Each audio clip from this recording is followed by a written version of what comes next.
예수 그리스도께서 하나님의 아들이라고 하는 것을 각 회당에서 사울이 다메섹에 있는 제자들과 함께 며칠 있는 동안에 그렇게 전파라고 되어 있죠. 전파했을 때 듣는 사람들이 다 놀랍게 여겨서 이렇게 말을 합니다. 이 사람이 예루살렘에서 이 이름을 부르는 사람을 멸하려던 자가 아니냐. 여기 온 것도 그들을 결박하여 대제사장들에게 끌어가고자 함이 아니냐. 복음에 감격하여 하나님의 그 은혜를 누리는 것이 아니라 복음에 감사하여 하나님께서 주시는 그 축복된 복된 부르심에 반응하는 것이 아니라 회개하고 돌이켜서 죄사함 받고 예수를 영접하고 구원받아서 하나님의 나라를 유업으로 상속받는 이 축복된 복된 길을 가는 것이 아니라 복음을 전한 사람을 평가하고 있습니다. 여기 듣는 사람이 다 놀랍게 여겼다. 복음에 대해서 놀랍게 여기는 것이 아니라 복음을 전하는 사람이 어떤 사람인지 잘 알고 그에 대해서 우호적이고 또 그에게 대해서 기쁘게 반응한 것이 아니라 아주 부정적인 표현이죠. 예루살렘에서 이 이름을 부르는 사람을 멸하려던 자, 사울에 대한 평가입니다. 그런데 이 뭐라고 말하냐면 듣는 사람이 다 놀라 말하되 이 사람이 이렇게 말합니다. 이 사람이 이게 이제 누가가 번역을 이렇게 기록하면서 이렇게 기록했다는 건데 이 사람이라고 하는 말이 부드러운 표현인데 우리가 이 말은 무슨 뜻이냐면 이자가라는 뜻입니다. 이자는 이런 평가이죠. 사울이라고도 하지 않습니다. 놀랍게 여기며 말하되 사울이 이렇게 그래야 되잖아요. 사람의 이름을 거론하는 것이 아니라 이자가라고 말하고 있다는 것이죠. 흥분해서 과거에 그가 행했던 일에 사로잡혀서 매여서 사실입니다. 이건 사실입니다. 사울은 그런 사람이었습니다. 예루살렘에서 예수의 이름을 부르는 사람들을 멸하려고 했던 사람이었습니다. 그렇지만 그 사울에 대해서 사울이라고도 하지 아니하고 이자가라고 하는 이 벌써 말을 어떤 사람을 평가할 때 요즘 성만 부르잖아요. 윤 대통령, 이렇게 문 대통령, 박 대통령, 대통령의 이름도 다 부르지 않습니다. 가문을 중시하는 거죠. 어느 가문이냐라고 하는 것을 중시하는 겁니다. 가문에 대한 그 뿌리에 대한 존경이기도 하면서 또 견제의 역할도 있습니다. 한 시족이 한 성씨가 전체를 좌우하지 아니하도록 하려고 하는 그런 견제의 의미도 있습니다. 분명히 있습니다. 그런데 이 가문을 중시하고 있는 이스라엘 백성들에게 어느 지파냐라고 하는 것은 초미의 관심사였습니다. 누구나 어느 지파냐라고 하는 것으로 그 사람의 배경과 그 사람의 모든 것에 대해서 판단할 수 있는 사람들이었습니다. 그런데 그런 것 다 무시해버려요. 베냐민 지파인지 히브리인 중에 히브리인지 유대인인지 다 걷어버리고 이자가라고 말하고 있습니다. 이 부분은 이 각 회당의 유대인들이 그에 대해서 얼마나 놀랐는지를 표시하는 그런 방법이면서도 동시에 얼마나 무시하려고 하는지를 알 수가 있다라고 하는 것이죠. 이자가 예수의 이름을 부르는 하나님의 아들 예수라고 하지도 않고 예루살렘에서 이 이름을 부르는 사람을 멸하려던 자다 이렇게 표현하고 있습니다. 이 이름 예수의 이름이라고 하는 말도 담지 않습니다. 자기들의 입을 더럽히고 싶지 않은 겁니다. 예수라고 하는 이름을 말하지도 않습니다. 하나님의 아들이라고 하는 표현을 제거하더라도 예수의 이름을 부르는 사람을 이렇게 표현해야 되는데 예수의 이름이라고 하는 말도 쓰지 아니하고 이 이름을 부르는 사람 이렇게 표현하고 있습니다. 다시 말하면 입에 담기 싫어하는 겁니다. 부르지 않는 것입니다. 예수의 이름을 부르는 것을 싫어하는 것입니다. 예수의 이름을 부르는 것을 싫어한다. 우리가 생각할 때 이거 뭐 그냥 많은 이름 중에 하나니까 이름 부르는 거야 뭐가 문제가 되겠나 싶겠지만, 이 이름을 부른다라고 하는 의미가 이스라엘 백성들에게는 타민족에 비해서 굉장히 강력하고 영적이라고 말씀드렸습니다. 이름을 부른다라고 하는 말은 그 존재를 잘 알고 있다는 말이고, 이름을 부른다라고 하는 말은 그 이름 속에 담겨 있는 능력과 이 모든 것에 대해서 인정한다는 표현이거든요. 그렇기 때문에 이스라엘 백성들, 특별하게 회당에 회집하여서 모이기를 힘쓰던 그 유대인들에게 이름을 부른다라고 하는 것은 쉽지 않은 일이었습니다. 그것은 허용하는 것이었고, 이름을 부른다라고 하는 말은 이것은 굉장한 가치를 지닌 의미였기 때문에 이름을 다 빼버립니다. 사울의 이름도 빼버리고 이자라고 말하고, 예수의 이름도 빼버리고 이 사람이라고 말하고, 이 이름이라고 말하고, 그만큼 이름에 대해서 두려워하는 마음도 있는 것이죠. 이름을 부른다라고 하는 것이 그 사람, 그 존재의 정체성을 잘 보여주는, 드러내는 것이었기 때문에 이름을 안 부릅니다. 이름을 안 부릅니다. 예수의 이름이라고도 하지 않습니다. 이 이름을 부르는 사람을 멸하려고 하는 자였다, 이자가, 이렇게 말하고 있는데, 로마서 10장에 보서 바울이 뭐라고 이걸 경험한 자기에 대한 평가, 하나님의 아들 예수 그리스도를 전파했는데 이자라고 말하면서 이 이름이라고 말한 그것에 대해서 정확하게 우리에게 말하고 있습니다. 믿지 아니하는 이를 어떻게 부를 수 있겠느냐. 로마서 10장에서 바울은 말합니다. 믿지 않는 사람은 믿지 않는 이를 어떻게 부를 수가 있겠느냐. 사도행전 지금 9장 보고 계시는데 앞쪽 2장쯤에 베드로가 11사도와 함께 소리를 높여서 예루살렘에 살고 있는 유대인들에게 했던 말 기억하시죠? 누구든지 주의 이름을 부르는 자는 구원을 받으리라. 누구든지 주의 이름을 부르는 자는 구원을 받으리라. 이 구원을 베풀어 주시는 놀라운 하나님의 축복인데, 예수의 이름이라고 하는 것이 감정적으로 아니면 심리적으로 밉다고 하여서 부르고 안 부르고의 개념이 아니라는 거죠. 오늘 또 주의 이름을 부르시기를 주의 이름으로 축복합니다. 예수의 이름 부르면 삽니다.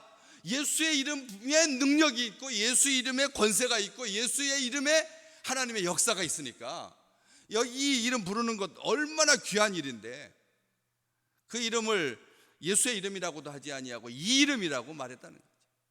자기들이 견제하기 위해서 이거 유대 종교를 심각하게 위험에 빠뜨릴 것이다 라고 하는 어떤 예측과 어떤 전망과 어떤 분석에 의해서가 아니라 단순하게 나무에 달린 자는 하나님께 저주받은 자다 라고 하는 이 사실, 율법적 판단의 근거에서 예수의 이름을 부른다라고 하는 것은 치욕스러운 일이에요.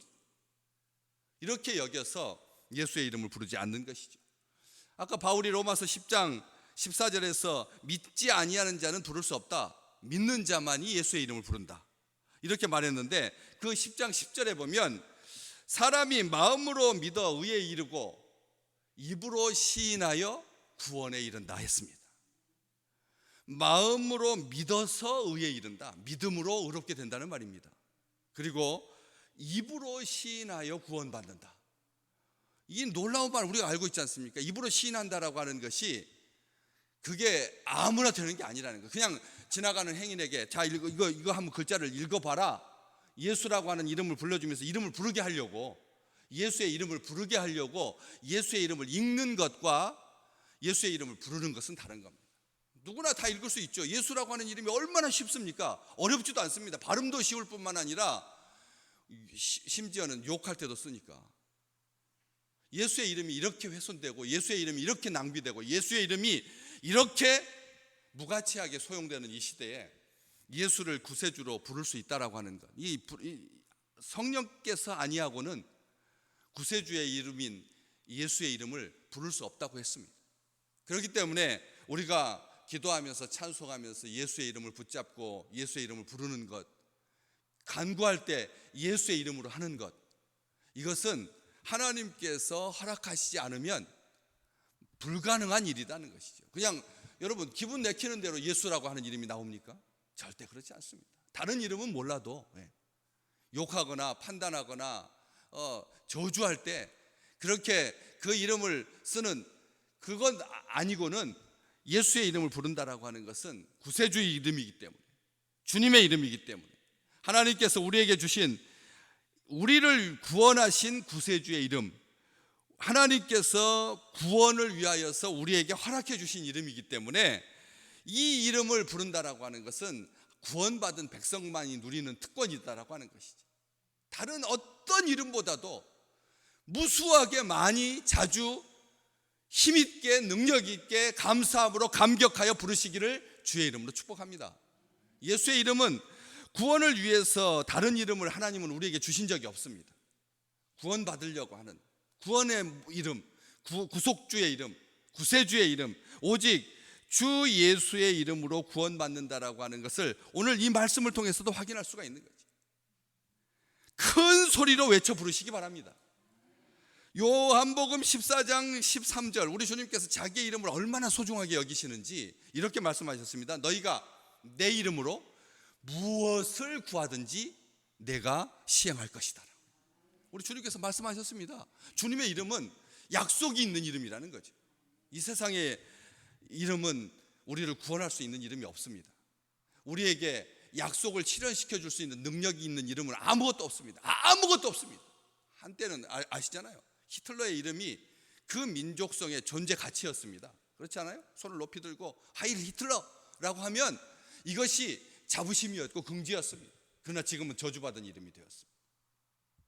저주받은 이름이 되었지 않습니까? 그런 것처럼 우리 주님의 이름은 세상이 부르는, 세상에 속한 그런 이름 따위가 아니라는 것입니다. 같이 이렇게 쭉 나열한다고 해서 예수의 이름이 무가치하게 되거나 다른 이름이 올라가거나 다른 이름이 다시 존재의 가치를 부과받거나 하지 않는다라고. 예수의 이름만이. 그래서 내 이름으로 무엇을 구하든지 내가 시행할 것이다 라고 하는 말을 요한복음 14장 13절만 있는 것이 아니라 14절, 15장 16절, 16장 23절, 24절, 26절 내리 주님께서 말씀하십니다. 너희가 내 이름으로 구하라고. 내 이름으로 구하라. 주님의 이름이 우리가 얼마나 귀한 이름인지 잊고 삽니다. 예수의 이름을 우리에게 주신 이 축복을 우리가 놓치고 삽니다. 우리 주님 말씀하셨습니다. 귀신을 쫓아내는 이름이니 나사렛 예수 그리스도의 이름으로 명하노니 일어나 걸으라. 못 걷던 자가 걸을 수 있는, 걷게 되는 이 축복의 통로인데, 오늘 우리는 아버지 놀라서 아버지, 자기 육신의 아버지 이렇게 이 말을 해도 예수의 이름을 부르는 것을 놓치거나 잊어서는 안 된다는 것이죠. 깜빡 잊고 그냥 어떤 고민에 빠지고 깜빡 잊고 어떤 생각을 하고 깜빡 잊고 어떤 것을 집중하는 경향이 있는데, 그럴 때마다 고리고리마다 이 예수의 이름 부르시기를 주의 이름으로 축복합니다. 창조주의 이름이고 우리를 구원하시는 이름이고 우리가 도움이 필요할 때 도와주시는 이름이고 우리가 간구할 때 응답해 주시는 이름이고 우리를 인도하시는 이름이고 귀신을 이기는 이름이고 병 낫게 되는 이름이고 평강의 복을 누리는 이름입니다. 우리의 마음이 막 스산해질 때, 뭔가 답답할 때, 뭔가 앞으로 나가는 것이 꽉꽉 막히는 것 같을 때, 무거운 공기의 느낌으로 숨쉬기가 불편할 때 꿈자리가 사나워서 도저히 그 가위 눌려가지고 그 순간순간 있잖아요. 아주 금방입니다. 그 이기면 되는 건데 뭘로 이기려고 합니까? 자기 의지로 이기려고 하니까 점점 더 빠져드는 거죠. 예수의 이름 부르면 모든 눌림에서 자유케 될 줄로 믿습니다. 예수의 이름 부르, 이게 예수의 이름이 주문이 아닙니다. 우리 주님께서 허락해 주신 이름이고 부르라고 주신 이름인데, 부르라고 주신 이름 아닙니까? 그렇기 때문에 희락에 충만하게 되는, 복락을 누리게 되는, 하나님의 이름을 부르는 자는 구원을 받는 이 놀라운 축복이 우리의 삶 가운데 한순간도 망각되지 아니하고 귀신이, 사탄이, 악한 영이 예수의 이름 부르지 못하게 어떤 현실을 보게 하거든, 현실에 빠지게 하고, 그럴 때마다 깨뜨릴 수 있는, 자유케 되는, 우리로 하여금 노임받게 하시는, 우리로 하여금 순적하게 하시는 놀라운 주님의 이름으로만 평생 사시기를 주의 이름으로 축복합니다. 오늘 우리가 기도의 제목으로 붙들고 있는 모든 것의 해답이 예수의 이름 안에 있다라고 하는 것을 고백하는, 믿는 우리 삶 속에서 그것을 실증하고 선포할 수 있는 축복의 날 되시기를 주의 이름으로 축복합니다.